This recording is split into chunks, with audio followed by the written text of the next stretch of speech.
গত 11ই March CAA চালু হওয়ার পর সারা পশ্চিমবঙ্গ তথা ভারতবর্ষের মানুষের মধ্যে একটা চাঞ্চল্যকর পরিস্থিতির সৃষ্টি হয়েছে। এই সিটিজেনশিপ অ্যামেন্ডমেন্ট অ্যাক্ট বা সিএএ বিষয়টি নিয়ে সব মানুষই ভয় পাচ্ছে, কারণ সবার পক্ষে বা সমস্ত সাধারণ মানুষের পক্ষে জানা সম্ভব হয়ে উঠছে না এই সিটিজেনশিপ অ্যামেন্ডমেন্ট অ্যাক্ট বা সিএএ বিষয়টা কি বা এই আইনটা কি।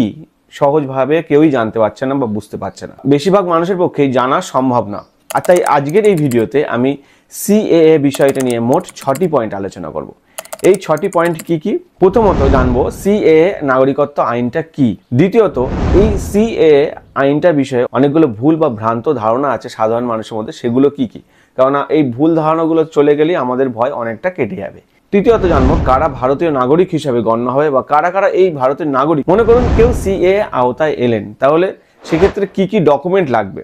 পঞ্চমত, যারা এই সিএএ এর জন্য অ্যাপ্লাই করবেন কিভাবে কোথায় অ্যাপ্লাই করবেন। আর সবচেয়ে বড় বিষয় 6 নম্বর বা ষষ্ঠমত, এই যে অ্যাপ্লিকেশন করার পর আপনার ডকুমেন্ট কিভাবে ভেরিফাই হবে বা কোথায় ভেরিফাই হবে, এটাই আজকের ভিডিও বিষয়। তাই বলো ভিডিওটা খুব গুরুত্বপূর্ণ হতে চলেছে, তাই ভিডিওটা প্রথম থেকে শেষ অবধি দেখুন এবং এই ভিডিওটা সবার মাধ্যমে শেয়ার করুন, যাতে প্রত্যেকটা মানুষ খুব সহজ সরল ভাষায় এই সিএএ বিষয়টা নিয়ে জানতে পারে। নমস্কার, আমি চিরানিত মাইতি, আপনারা দেখছেন শ্রীহরি ডিজিটাল, যেখানে বিভিন্ন সরকারি ডকুমেন্টের আপডেট, বিভিন্ন সরকারি স্কিমের আপডেট, এছাড়া বিভিন্ন ধরনের লোন সংক্রান্ত আপডেট নিয়ে আলোচনা করা হয়। চলে আসি প্রথম পয়েন্ট, সিএএ আইনটা কি। 2019 সালে এই সিএএ আইনটা পাশ করা হয়েছিল। 2014 সালে 31শে ডিসেম্বরের আগে ভারতে বিভিন্ন সংখ্যালঘু সম্প্রদায় ভারতের প্রতিবেশী 3টে দেশ যেমন বাংলাদেশ, আফগানিস্তান, পাকিস্তান থেকে এসে আমাদের ভারতে আশ্রয় নিয়েছিল, তাদের নাগরিকত্ব দেওয়ার আইন। মূলত 6টা ধর্মাবলম্বী মানুষদের এখানে চিহ্নিত করা হয়েছে, যেমন হিন্দু, খ্রিস্টান, বৌদ্ধ, শিখ, পার্সি আর জৈন। যেহেতু ওই দেশগুলো বা আমাদের প্রতিবেশী 3 দেশেই সংখ্যালঘু তারা, সেহেতু তারা এই দেশে শরণার্থী হিসেবে রয়েছেন, তাদের নাগরিকত্ব দেওয়া হবে।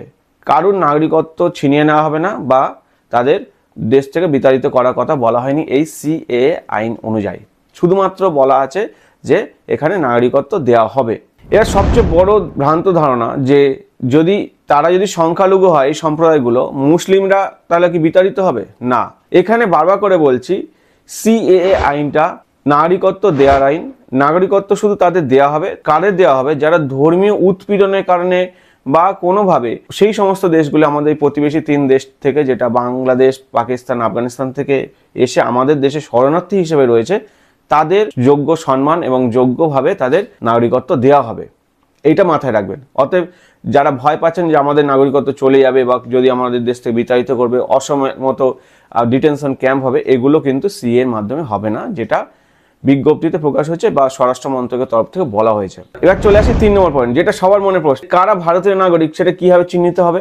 দেখুন বলে দিই, 1950-এর 26শে জানুয়ারি থেকে 1987-র 7ই জানুয়ারি পর্যন্ত যাদের জন্ম হয়েছে তারা জন্মসূত্রেই ভারতীয় নাগরিক।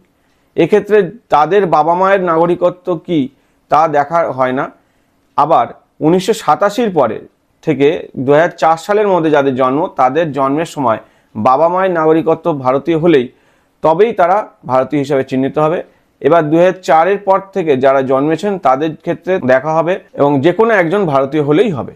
বোঝা গেল? তো এই সালগুলো আপনারা নোট করে রাখুন, দেখুন কারা কোন ক্রাইটেরিয়ার মধ্যে পড়ছে, তাহলে বুঝে যাবে আপনারা ভারতীয় নাগরিক না। মনে করুন আপনারা এই সিএ এর মধ্যে পড়লেন, সেক্ষেত্রে আপনাদের কি কি ডকুমেন্ট লাগবে। এখানে মোটামুটি 5টা ফর্মের কথা বলা হয়েছে, তা বিভিন্ন ফর্মের জন্য বিভিন্ন রকম ডকুমেন্ট লাগছে। কয়েকটা ডকুমেন্টের নাম বলছি যেটা আপনাদের থাকতে হবে যারা এই সিএ এর জন্য অ্যাপ্লাই করবেন, মাথায় রাখবেন কিন্তু। প্রথমত বৈধ বিদেশি পাসপোর্ট, দ্বিতীয়ত বাসস্থানের পারমিট, তৃতীয়ত বাবা মায়ের জন্ম শংসাপত্র অথবা তাদের ভারতীয় পাসপোর্ট, চতুর্থত 500 টাকার একটি ব্যাংক চালান যা স্টেট ব্যাংক অফ ইন্ডিয়া জমা করতে হবে। আবেদনকারীর স্বামী বা স্ত্রী ভারতীয় পাসপোর্ট বা বার্থ সার্টিফিকেট থাকতে হবে, আর বিয়ের শংসাপত্র বা ম্যারেজ সার্টিফিকেট থাকতে হবে। ভারতে বসবাসকারী বিদেশি নাগরিক হিসাবে রেজিস্ট্রেশনের সার্টিফিকেট থাকতে হবে, যেটা বাইরের দেশ থেকে এসছে, অন্য দেশ থেকে এলে, এবং ভারতে ব্যবহৃত যে কোনো একটি ভাষা সম্পর্কে একটা জ্ঞান রয়েছে তার প্রমাণ হিসাবে কোনো শিক্ষা প্রতিষ্ঠান থেকে একটা শংসাপত্র থাকতে হবে। অর্থাৎ আবেদনকারী জেলায় বসবাসকারী দুজনকে মান্যতা দিতে হবে। আবেদনকারী চারিত্রিক সার্টিফিকেট মানে ক্যারেক্টার সার্টিফিকেট যেটা আমরা বলে থাকি সেটা দিতে হবে। 5 নম্বর পয়েন্ট, কোথায় আবেদন করবেন। এই সিএ এর জন্য নির্দিষ্ট একটা ওয়েবসাইট লঞ্চ করা হয়েছে, আমি স্ক্রিনে দিয়ে দিচ্ছি। এই ওয়েবসাইটে গিয়ে আপনারা অ্যাপ্লাই করতে পারেন। যদি মনে করেন আপনারা সিএ এর আওতায় পড়ছেন, সেক্ষেত্রে আপনারা অ্যাপ্লাই করতেই পারেন। এই উপযুক্ত ফর্মগুলো আপনারা সিলেক্ট করে সেই অনুযায়ী ডকুমেন্ট দিয়ে আপনারা অনলাইনে অ্যাপ্লাই করতে পারেন।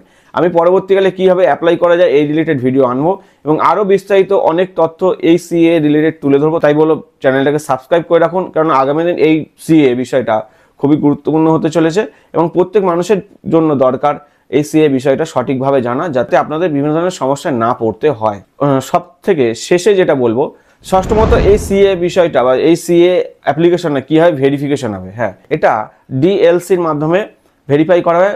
ডিএলসি মানে হচ্ছে ডিস্ট্রিক্ট লেভেল কমিটি, মানে আপনাদের প্রত্যেকটি জেলায় একটা কমিটি গঠন করা হবে এবং সেই ভিত্তিক আপনাদের অনলাইনে যখন অ্যাপ্লাই করবেন তখন আপনাদের ডকুমেন্টগুলো এই ডিস্ট্রিক্ট লেভেলের যে অফিসারগুলো আছেন নির্দিষ্ট সঠিক পদ্ধতিতে আপনাদের ডকুমেন্টসগুলো যাচাইকরণ করবেন। বিভিন্ন ধরনের যাচাইকরণ করার পর তাদের সব কিছু ঠিকঠাক থাকলে আপনাদের এই সিএ সার্টিফিকেটটা দেওয়া হবে এবং এটা অনলাইনেই ডাউনলোড করাবে।